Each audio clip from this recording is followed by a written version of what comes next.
இது எம்பி டிவியா? இது black pilot TV. இது வந்து ஓரியனா? இது பீரியன். நீங்க வந்து பிளாக் பார்ல இப்ப 10 ரூபா ரேட் ஏத்திறீங்க. அத பத்தி நீங்க என்ன சொல்றீங்க? 10 ரூபாய் ரேட் வந்து ஓகே தான். எனக்கு அது பிடிச்சிது. ஆனா என்ன ஒண்ணா 10 ரூபாய் வாங்குறது எனக்கு ஓகே தான். ஆனா இதை வாங்கி இந்த பாட்டில ஸ்டிக்கர் ஒட்டிக்கிறாங்க பாத்தீங்களா? இந்த பாட்டில் எதுவும் கொடுக்கும்போது விவசாய நிலம் பார்த்தியா? விவசாய நிலம், வீடு வாசல் தோட்டம் தருவோம். அதுக்கப்புறம் ஸ்கூலு காலேஜ்லாம் வந்து இந்த பாட்டில் வந்து அங்கே போகாது. புரியுதா?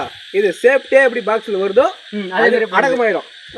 எப்படி வாங்குறோமோ மலைநூர்ல ஸ்டேஷன் வந்த உடனே பிளாக்ல சரக்கு விற்க கூடாதுன்னு சொல்றாங்க. அதை பத்தி உங்களுக்கு கருத்து? பிளாக்ல சரக்கு விற்க கூடாதுன்றாங்க. ஸ்டேஷன் மலைநூர்ல ஸ்டேஷனுக்கு வந்துச்சு இல்லைங்களா? இப்ப பிளாக்ல சரக்கு விற்க கூடாதுன்றாங்க. அதை பத்தி கருத்து என்ன சொல்றீங்க? என்னது 1994ல நான் வந்து 93ல பிறந்தது. புரியுதா? 94ல அப்போ வந்து இங்க இப்படி வாங்க கேமரா அப்பயே வந்து பிளாக்ல பட்டை ஓடினது, பட்டை சாராயம், அப்புறம் ஆர்எஸ் கல்லு எல்லாமே ஓடினது. அப்பயே பிளாக்ல ஓடினது சார் தான் இது. இப்ப ஏன் ஓட்டக்கூடாதுன்னு சொல்றாங்க?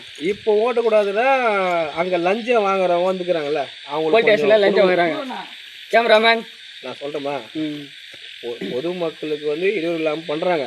ஆனா வந்து அங்க கொஞ்சம் நம்ம அங்காளம்மன் ஒரு பக்தியா வராங்க, பக்திக்காக வராங்க.